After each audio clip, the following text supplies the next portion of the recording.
The night he left her, the mountains were silent. No cars passed. No lights in the distance. No one saw what he did. The Mafia boss stopped his car on a narrow dirt road as snow began to fall. The engine stayed on, shaking softly, as cold air filled the back seat. His daughter lay there, burning with fever, wrapped in a thin blanket that did little to keep her warm. Her eyes were half open, her breathing slow and weak. He kept telling himself this was only for a short time. Someone would find her. Someone kind. This was the only way to keep his enemies from using her to destroy him. His hands shook as he lifted her from the seat and placed her gently on the ground. He whispered her name, then turned back to the car. He drove away without looking back, forcing himself not to stop. For years after that night, he buried the memory under money, power, and violence. He rose higher than anyone thought possible. He became feared, respected, untouchable. The city bowed to him. Then one afternoon, many years later, a thin file landed on his desk. Inside was a photo. A woman stood in the mountains, older, thinner, scarred by life, but alive. Around her neck was a small necklace. The same one he had tied around his daughter's neck that night so she would not freeze. His hands began to shake. His chest tightened. This was worse than guilt. She had not died.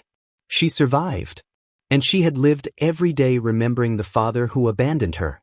Stay with me until the end, because when they finally meet again, it will break the most powerful man in the city. Before we go on, take a second to like this video, subscribe to the channel, and tell us in the comments where you are watching from. Now let's begin. Vincent Moretti ruled the city without mercy. His name was whispered in offices and dark alleys. Politicians answered his calls. Judges looked the other way. Anyone who crossed him disappeared before they even knew they were in danger. But 23 years earlier, Vincent was not a king. He was just another street soldier trying to rise. He was married to Maria, a kind school teacher who believed people could change, even him. They lived in a small apartment above a bakery, waking every morning to the smell of fresh bread. They dreamed of a better life. Then Isabella was born. The moment Vincent held his daughter, something inside him changed. Her tiny fingers wrapped around his thumb, and for the first time, he understood what real love meant. Isabella became his entire world. While other men in his line of work kept their families hidden, Vincent brought his daughter everywhere.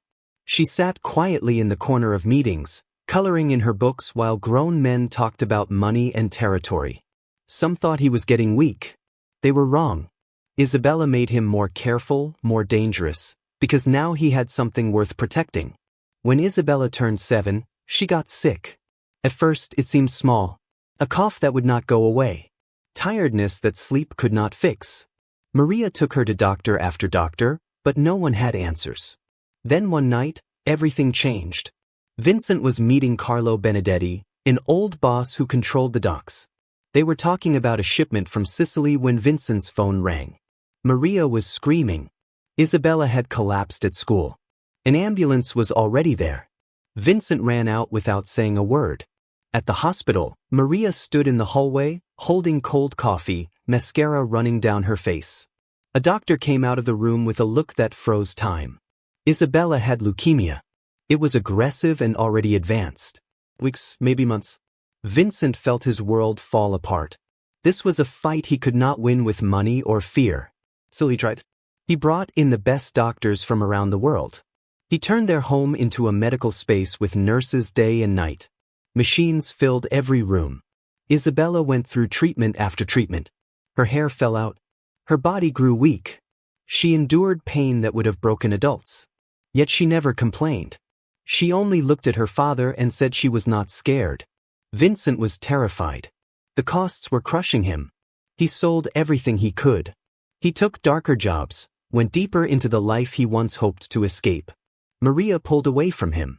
She blamed his choices, his world, his failure to protect their daughter. As Isabella grew worse, their marriage fell apart. Then the doctor gave them one last option. An experimental treatment in Boston. It had to be paid up front. $200,000. They had 48 hours to decide. Vincent did not have the money. The family refused to help. In their world, There were no second chances. That was when Carlo made his offer. They sat in the back of his restaurant, the smell of food hiding the tension. Carlo slid a briefcase across the table. Inside was $250,000. Vincent asked what he had to do. Carlo told him about a federal prosecutor causing problems at the docks. Vincent said no. He could not do that. Carlo corrected him. The man did not need to die. He only needed to disappear forever. Vincent thought of Isabella in her hospital bed, fighting alone. He reached for the briefcase. His choice was made. But there was something more. Something Carlo had not said yet. He leaned back in his chair and studied Vincent's face. Then he spoke softly, like he already knew the answer. There's one more detail. The job has to happen this weekend. The prosecutor is on vacation with his family. Up in the mountains. The word hit Vincent like ice. Mountains. His mind flashed to cold air, snow, and a road he tried to forget. He asked what would happen if he refused. Carlo's eyes hardened. Then your daughter won't be the only one running out of time. Vincent shut the briefcase. The choice was no longer a choice. He would save Isabella, even if it destroyed whatever was left of his soul. What he did not know was that this job would drag him into something far worse than murder. It would force him to face the one decision no parent should ever have to make. Everything went wrong from the start. Vincent reached the mountain cabin just before sunrise. It sat quiet among tall trees, smoke rising gently from the chimney. The plan was simple. Wait until the family left for a hike. Search the cabin. Plant fake evidence. Make it look like the prosecutor had been taking bribes. No one would get hurt. The man's career would be ruined, and he would disappear from the case forever. Clean and silent. Vincent broke in through the back door. Inside, the cabin smelled like coffee and pine wood. He moved quickly, careful not to leave a trace. Then he froze. Papers covered the kitchen table. Medical reports. School records. Photos. His heart stopped when he saw her name. Isabella. Her face stared back at him from printed hospital forms. Her treatments. Her schedule. Even pictures taken outside the hospital. This prosecutor was not just chasing the docs. He was chasing Vincent. And he had found his weakest point. A sound came from outside. Car doors slamming. Voices. Children laughing. Vincent's blood turned cold. They were back early. He grabbed the files and ran toward the back door. His hand reached for the handle. It opened from the other side. Isabella stood there, bundled in a winter coat, snow in her hair. Her face lit up when she saw him. Papa? What are you doing here? Before Vincent could speak, a man stepped in behind her. Vincent Moretti, the man said. I was wondering when we would finally meet. Vincent's hand moved toward his jacket without thinking. The man raised his hands. I'm not armed. And you shouldn't be either. Not in front of the children. Isabella looked from one man to the other, confused. She did not understand why her father was standing in a stranger's house. She smiled and tugged Vincent's sleeve. Papa, are you friends with Mr. Chin? He's been asking about you at the hospital. Vincent felt the air leave his lungs. Asking what? The man stepped closer. The kind of questions that led me to some very interesting money trails. Hospital payments that don't match your legal income. Large cash deposits that line up with criminal activity. He opened his briefcase and showed a thick folder. I know about Carlo Benedetti. I know about the money. And I know what you were planning to do to save your daughter. Vincent felt dizzy. This man knew everything. The deal. The job. The price Vincent was willing to pay. Then the prosecutor spoke again, softer this time. But here's what you don't know. I have a daughter too. Leukemia survivor. She's been in remission for 3 years. Isabella's eyes widened. Really? Like me? The man smiled at her, and for a moment he was not a prosecutor at all. Just a father. Just like you. He looked back at Vincent. That's why I'm going to make you an offer. Vincent stayed tense. What kind of offer? Testify against Benedetti. Tell us everything.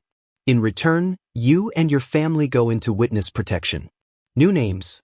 New life. And the government covers all of Isabella's medical care. Every treatment. For as long as she needs it. The words hung in the air. Vincent stared at him. And if I say no? The man's voice hardened. Then I file charges tomorrow. You'll spend whatever time Isabella has left behind bars instead of at her bedside. Isabella tugged Vincent's coat again. Papa, what's that word he said? Vincent knelt down, forcing a smile that broke his heart. It's just grown-up stuff. Why don't you go play with the other kids for a bit? After she left, Vincent stood slowly.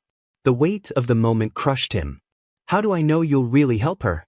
The prosecutor pulled out his phone and showed him a contact. Dr. Sarah Martinez, head of pediatric oncology in Boston. She's expecting Isabella next week if you accept. Vincent stared at the name. The same doctor he had begged to see.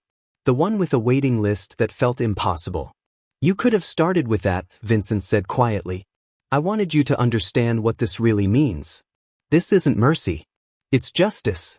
Vincent looked out the window. Isabella was laughing as she built a snowman with the other children. For a second, the world looked normal. Then Vincent shook his head. You don't know Carlo. If I testify, he won't stop with me. He'll hunt everyone I've ever loved. And he'll make them suffer. The prosecutor hesitated. We can protect you. Vincent's voice dropped. Can you protect her every hour of every day? For 10 years? 20? Because that's the risk you're asking me to take. Silence filled the room. Outside, Isabella laughed again. The man finally spoke. What are you saying? Vincent swallowed hard. Maybe the best thing I can do for my daughter is make sure she never has to live in fear. The color drained from the prosecutor's face as he understood. There has to be another way. Vincent was already pulling out his phone. Carlo's number appeared on the screen. Yeah, it's me. The job is done. But there's a problem. Vincent looked at Isabella one last time through the window. Pure, innocent, deserving of a life far from his darkness. I need someone else to disappear too. And as snow fell quietly over the mountains, Vincent Moretti made the call that would destroy him forever. A choice that would follow him for the next 23 years. A choice that turned a father who loved his daughter more than his own life into the man who left her when she needed him most. Because sometimes the deepest love can look exactly like betrayal. And sometimes a father's attempt to protect his child becomes the thing that destroys them both. Snow kept falling that night, soft and endless, covering Isabella's small body like a blanket meant for the dead. Vincent drove down the twisting mountain road, gripping the steering wheel until his hands ached. In the mirror, the darkness swallowed everything behind him. He told himself someone would find her. A hiker. A ranger. Anyone. The story would be simple. A sick child lost in the woods. A tragic accident. No connection to Vincent Moretti. No link to his world. But with every mile he drove, something inside him broke. Each turn felt like he was burying the man he once was. When he reached the city, he parked in an empty garage and sat there for 3 hours without moving. His phone rang again and again. Maria's name filled the screen like an accusation. He could not answer. How do you tell a mother that her child is gone? How do you explain something that should never happen? When he finally went home, Maria was sitting on the couch in her hospital scrubs. Her eyes were swollen from crying. Where is she? She whispered. The hospital called. They said you took her. Vincent's mouth felt dry. There was an accident. The words sounded wrong even as he said them. Maria stared at him, waiting. What kind of accident? Where's my daughter? Vincent looked away. He couldn't face the moment when love would turn into hatred. She's gone. Maria's scream filled the apartment. She collapsed to the floor, shaking, crying in a way that felt like her heart was being torn out. Vincent stood there, frozen, knowing he was the one who had destroyed her. The police searched for 2 weeks. Vincent played his role perfectly. He spoke to reporters. He printed flyers. He joined search teams. He even went back to the mountains, standing in the exact place where he had left Isabella, calling her name with tears on his face. He acted so well that even he almost believed it. When the search ended, he held Maria as she cried and whispered words about hope. But inside, his heart turned cold. He knew something no one else did. Isabella had to be dead. A 6-7-year-old could not survive alone in the mountains in winter. The guilt should have crushed him. Instead, it changed him. Within a year, Vincent rose quickly in Benedetti's organization. He took the hardest jobs. He solved problems without hesitation. His name spread through the underworld. Vincent Moretti, the man who felt nothing, the man who would do anything. They were wrong. He felt everything, every death, every crime, every drop of blood. But the loss of Isabella had carved a hole so deep inside him that nothing else could reach it. So he stopped trying to feel it all. Maria left 18 months after Isabella disappeared. She packed while he was away and left a note on the table. I don't know who you are anymore. The man I married would never have stopped looking for his daughter. She was right. That man had died in the mountains. The years passed quickly. Vincent climbed higher and higher. By 30, he was a capo. By 35, underboss. By 40, he controlled half the city. Politicians begged for favors. Police chiefs asked permission. He lived in a mansion, wore expensive suits, ate food most people could never afford. And every night he dreamed of Isabella. She was always 7. Always sick. Calling his name in the dark. Sometimes she asked why he left. Sometimes she begged him to come back. Sometimes she just looked at him, waiting. Vincent woke up screaming. His guards learned to stay away. They knew no enemy was as dangerous as the ones in his dreams. By 50, Vincent Moretti ruled everything. His empire stretched across the country. He had power, money, fear. And he was completely alone. Then the package arrived.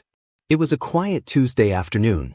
Vincent was in his office high above the city, going over disputes with his men. The room was beautiful but cold, with windows that showed the city he owned. His secretary knocked. A delivery. No return address. Vincent opened it alone. Inside was a folder and a photograph. The photo showed a woman standing on a mountain trail. Thin. Scarred. Worn down by life. Her clothes were torn. Her boots held together with tape. But around her neck was a silver chain with a small cross. Vincent knew it instantly. It was the necklace he had given Isabella. Vincent's hands began to shake as he opened the manila folder. Inside were records, medical reports, work history, a trail that covered 23 years. Isabella Chin, born Isabella Moretti, survivor of acute lymphoblastic leukemia. Current job, social worker focused on missing children. The room spun. Vincent grabbed the edge of his desk as the truth slammed into him. His daughter was alive. She had survived the mountains. Someone had found her. Someone had saved her. And while Vincent built an empire on blood and lies, Isabella had grown up helping lost children find their way home. At the bottom of the folder was a single page. An address in the mountains. The same mountains where he had left her.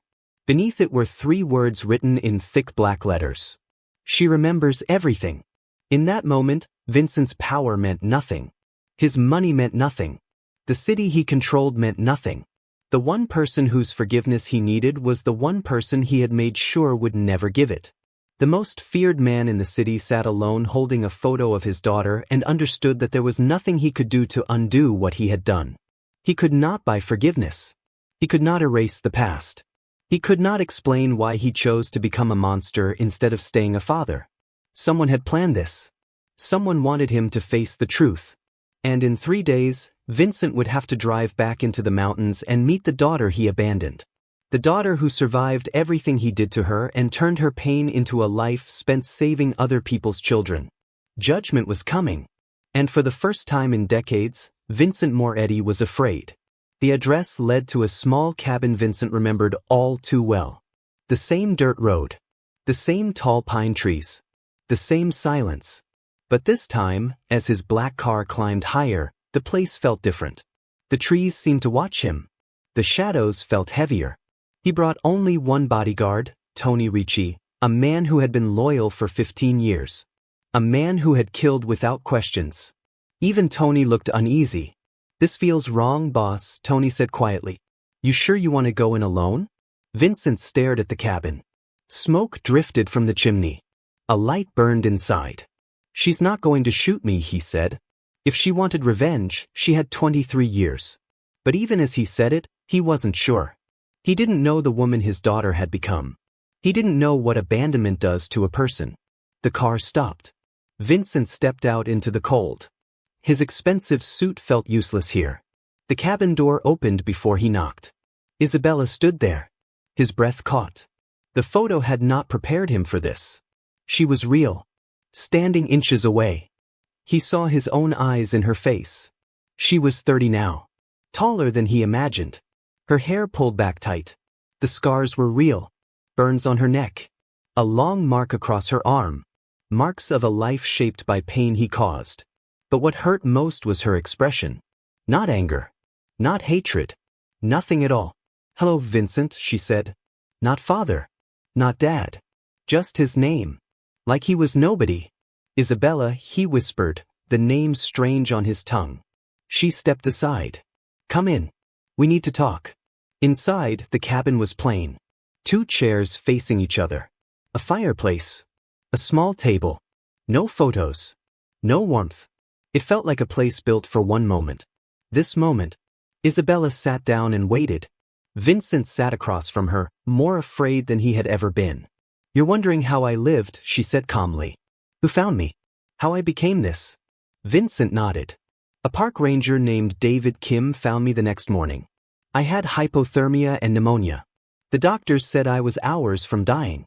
The helicopter couldn't land, so he carried me down the mountain himself."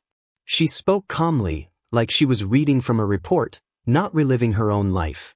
"I spent 3 months in the hospital. Then 6 months in foster care while they tried to figure out who I was. You erased me well. There were no missing person reports. No one searching for Isabella Moretti." Vincent's chest tightened. He had made sure no trail existed. He had done his job too well. "The family who adopted me were good people," Isabella continued. "Simple people. Jim was a mechanic. Sarah worked at the post office. They couldn't have children, so they took in a sick little girl who screamed in her sleep every night." She walked over to the fireplace and stared into the flames. "Do you want to know what the nightmares were about, Vincent? Not the cold. Not being alone in the dark. They were about you. Watching my father walk away. Calling your name and hearing nothing." Vincent's hands curled into fists. "Isabella, let me finish." Her voice was sharp, final. "I spent years in therapy. Learning how to trust again. Learning that some people stay, even when things get hard. Jim and Sarah never left me. Even when I pushed them away. Even when I was angry and afraid they would abandon me too." She turned to face him. "They saved me. Not just from the mountain. From what you turned me into. A child who believed she wasn't worth saving." Each word felt like a blow. Vincent had imagined this moment for years, but nothing prepared him for the quiet pain in her voice. Then she spoke again. "And here's the strange part. I became a social worker because of you. Because of what you did to me. Every child I help. Every family I put back together. Every lost kid I pull away from the edge. I do it because I know exactly what abandonment feels like." She sat down across from him, leaning forward. "You made me good at saving people, Vincent. Because you taught me what it feels like when no one saves you." Vincent finally spoke. "Isabella, if I could go back, but you can't." She stopped him. "And even if you could, would you choose differently? If you faced the same choice tomorrow, would you stay?" The question hung heavy in the air. Vincent looked at her and realized he didn't know the answer. "I was trying to protect you," he whispered. "No," she said firmly. "You were protecting yourself. From Carlo. From the consequences of your life. From watching me die slowly instead of quickly." She was right. He had always known it. And the worst part? It worked. Carlo never found me. Your enemies never used me. I grew up safe, hidden, and completely forgotten by the man who was supposed to love me most. Tears blurred Vincent's vision. "I did love you. Then why wasn't that enough?" Her voice cracked for the first time. "Why wasn't loving me enough to make you stay? To fight for me instead of giving up?" Vincent's voice shook. "I was weak. I was afraid. I chose myself over you." Isabella nodded. "At least you admit it now." They sat in silence. The fire snapped softly. Wind brushed the cabin walls. Vincent Moretti, feared by the city, broke down and cried. Isabella watched without comfort. This was not a happy reunion. There was no forgiveness waiting here. I didn't bring you here for closure, she said finally. Or forgiveness. Or revenge. I brought you here because 12 children are missing in the city right now. 12 families are living the nightmare you gave me. Vincent looked up, confused and shaken. What does that have to do with me? Isabella reached down and picked up a thick folder from beside her chair. Your organization controls half the trafficking routes on the East Coast, she said calmly. Your people hear things. They see things. They know where bodies are moved and where children disappear. She slid the folder across the table. Vincent opened it. Faces stared back at him. Boys and girls. 5 years old. 10. 15. Scared eyes frozen in time. Each one was someone's child. Each one was someone's Isabella. This is what I want from you, Vincent, she said. Not an apology. Not your guilt. I want your resources. Your network. Your power. Used for something good for once in your life. Vincent swallowed hard. You want me to help find missing children? I want you to be the father to them that you never were to me. I want you to use everything you built on my grave to save the children you still can. The weight of it crushed him. The daughter he abandoned to keep safe was now asking him to risk everything to save other people's children. And if I say no? He asked quietly. Isabella smiled for the first time since he arrived. It wasn't kind. Then tomorrow morning, every major news outlet gets a full story about Vincent Moretti and the daughter he left to die in the mountains. Medical records. Witness statements. Proof. Vincent understood instantly. His empire would collapse overnight. His power would vanish. Everything he built would turn to dust. You destroy me, he said. No, she replied. I'd expose you. The way you should have been exposed 23 years ago. Vincent looked at her. Really looked. He saw strength where his weakness once lived. Purpose where his fear had been. Good built from the damage he caused. What do you need me to do? Isabella's smile softened. For a moment he saw the little girl she used to be. The one who believed her papa could fix anything. Help me bring them home, she whispered. Help me save the children you couldn't save. Vincent Moretti had spent 23 years running from the worst thing he had ever done. In that quiet mountain cabin, with the daughter who survived his greatest failure, he finally stopped running. Sometimes love isn't about protection.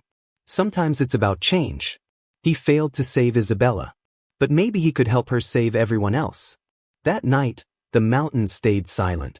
But for the first time in decades, they held hope instead of secrets. And when morning came, the most feared man in the city would begin the hardest work of his life. Not building power. Not destroying enemies. But earning forgiveness one child at a time.